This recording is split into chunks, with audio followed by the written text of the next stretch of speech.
Hi గారు, welcome to our channel. Nagababu గారు రాజ్యసభ ఎంపీగా దాదాపు ఖరారైపోయినట్టుగా వార్తలైతే వినిపిస్తున్నాయి. అందుకోసమే పవన్ కళ్యాణ్ గారు మొన్న ఢిల్లీ వెళ్లి ప్రధాని గారిని కలిశారని చెప్పేసి కూడా వార్తలు వినిపిస్తున్నాయి. మరి ఇప్పుడు 3 రాజ్యసభ సీట్లలో నాగబాబు గారి పేరు ఉంటుందా?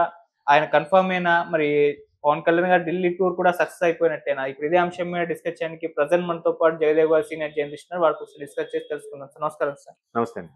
సార్, నాగబాబు గారు కూడా రాజ్యసభ ఎంపీగా పోటీ చేసే అవకాశం కనిపిస్తుంది. ఆయనకు ఆ సీట్ కూడా ఇచ్చేసినట్టుగా వార్తలైతే వినిపిస్తున్నాయి సార్. అందుకోసమే పవన్ కళ్యాణ్ కూడా మొన్న ఢిల్లీ టూర్ ప్లాన్ చేసుకున్నారు.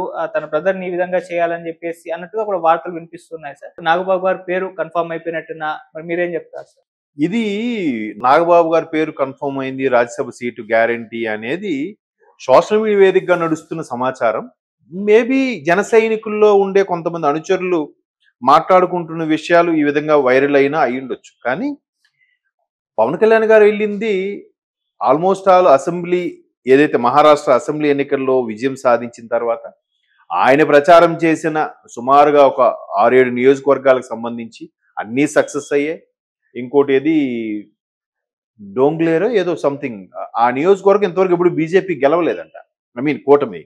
సో ఈయన వెళ్ళి ప్రచారం చేశాక అది ఒక రికార్డ్ అని చెప్పి ఇంతకుముందు ఎవడో స్టేటస్ కూడా పెట్టారు. సో దీని తర్వాత అంత ప్రశాంతంగా ఎలక్షన్స్ తర్వాత ఇప్పుడు పార్టీ పెట్టి ఎలక్షన్స్ లో గెలిచి డిప్యూటీ సీఎం అయిన తర్వాత ఇది రెండోసారి అనుకుంటా ఢిల్లీ వెళ్ళి, మొన్న అమిత్ షా గారిని కలవడానికి వెళ్ళారు, ఇప్పుడు ప్రధానమంత్రి నరేంద్ర మోదీ గారిని కలిశారు. ప్రశాంతంగా 3 రోజులు గడిపింది ఇదే మొదటిసారంట. సో అలాంటప్పుడు ఆయన కలిసినప్పుడు కూడా ఆయన ఒక ముందు కన్నా ఇంకా ఆయనకి బాగా పట్టు పెరిగింది, సెంట్రల్లో కూడా అందరి దగ్గర గుర్తింపు కూడా పెరిగింది అనే రకంగా సోషల్ మీడియా వేదికగా వార్తలు హల్చల్ చేస్తుంది. ఓకే. ఇది కాకుండా ఆయన ఏదైతే రాజమండ్రిదో సంథింగ్ కాకినాడ ఎంపీకి సంబంధించి ఈయన కొంచెం త్యాగం చేశారు బీజేపీకి, అది యాక్చువల్గా నాగబాబు గారు పోటీ చేయాల్సిన కాన్స్టిట్యూషన్. బట్ కూటమి కోసం ఎలాగైనా వైసీపీ ప్రభుత్వాన్ని పడగొట్టాలనే ఉద్దేశంతోనే కూటమిలో చేరారు కాబట్టి అప్పుడు త్యాగం చేసిన దాంట్లో నాగబాబు గారు కూడా ఉన్నారు. సో అప్పుడు చెప్పారంట, అనే నీకు రాజ్యసభ అయినా నీకు చేపిస్తానన్నట్టుగా పవన్ కళ్యాణ్ గారు అప్పట్లో మాట ఇచ్చారన్నట్టు కూడా వార్తలు ఉన్నాయి తప్ప ఎక్కడ న్యూస్ అయితే లేదు. అంటే సభాముఖంగా ఆయన ప్రెస్ మీట్ లో ఎక్కడ మాట్లాడిన సందర్భాలు లేవు. కానీ ఖచ్చితంగా ఇది అన్నయ్యకి ఏదో చెయ్యాలి, ఎందుకంటే పార్టీ వ్యవహారాలని పవన్ కళ్యాణ్ గారి తర్వాత భుజానికి ఎత్తుకొని కింద స్థాయిలో అందరినీ సాటిస్ఫై చేసి ఎక్కడైనా పొరపచ్చాలు వచ్చినా, ఇష్యూస్ వచ్చినా మాట్లాడి సెటిల్ చేసేది నాగబాబు గారే. ఎందుకంటే పార్టీ వ్యవహారాలు ప్రతినిధులు ఉన్నారు కదా, వాళ్ళతో మాట్లాడుతున్నప్పుడు వాళ్ళు చాలా సందర్భాలు చెప్పారు, మాకు ఏదైనా ఉన్నా కూడా మాకు మంత్లీ వన్స్ కానీ 15 days ఒకసారి కానీ కాన్ఫరెన్స్ కాల్లో కూడా మాట్లాడుతుంటామండి, ఎట్లా ఉంది పార్టీ కార్యకర్తలు ఏమనుకుంటున్నారు, అభిప్రాయం ఎలా ఉంది అని కూడా నాగబాబు గారు ఇన్పుట్స్ తీసుకొని అది కళ్యాణ్ బాబు గారు చెప్తుంటారు. సో అటువంటి బాధ్యతలో ఉన్న నాగబాబు గారు ఖచ్చితంగా ఏదో కీలక పదవి అయితే ఇవ్వాలి. పార్టీలో ఉండే కీలక పదవి ఎలాగో ఉంటుంది, బట్ ప్రభుత్వం తరపున అధికారికంగా ఆదరించగా ఏదైనా ఉంటే బాగుంటుంది అనేది ఒక అభిప్రాయం. అది పవన్ కళ్యాణ్ గారు ఎప్పుడో మాట ఇచ్చారట, ఖచ్చితంగా నిలబెట్టుకుంటారు.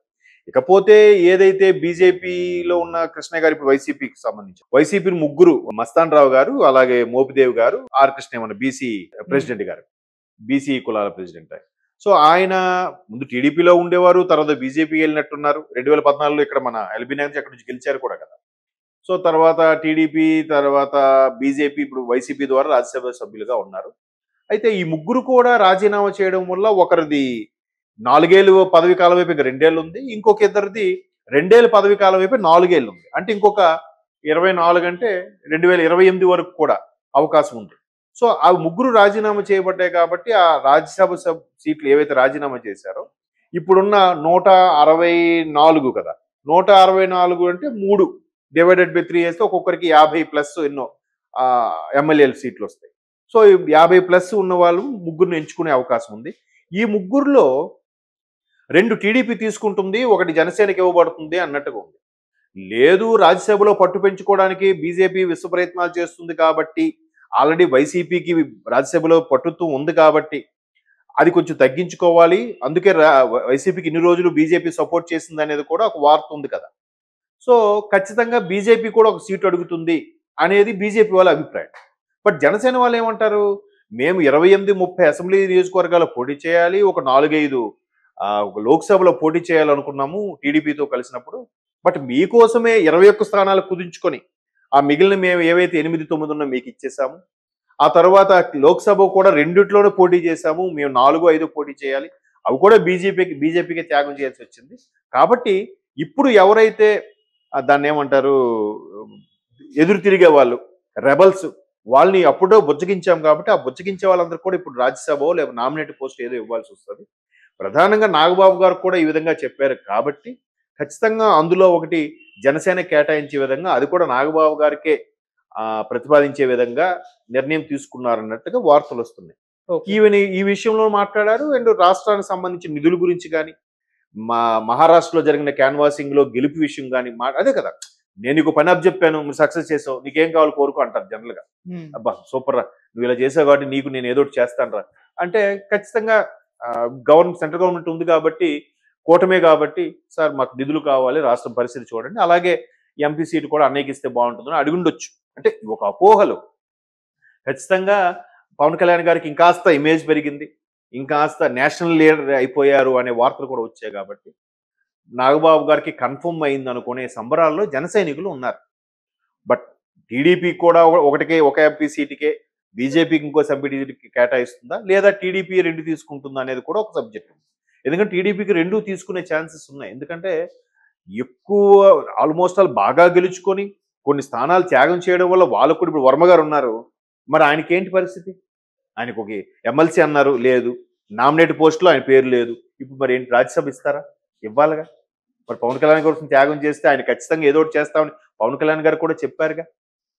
సో ఇట్లాంటివి టీడీపీకి కూడా చాలా హడ్డిల్స్ ఉన్నాయి కాబట్టి టీడీపీ 2 తీసుకొని జనసేన 1 తీసుకుంటే ఆ 1 కూడా నాగబాబు గారికి ఇచ్చే అవకాశాలు ఉన్నాయి అనేది బలంగా వినబడుతున్న వార్త.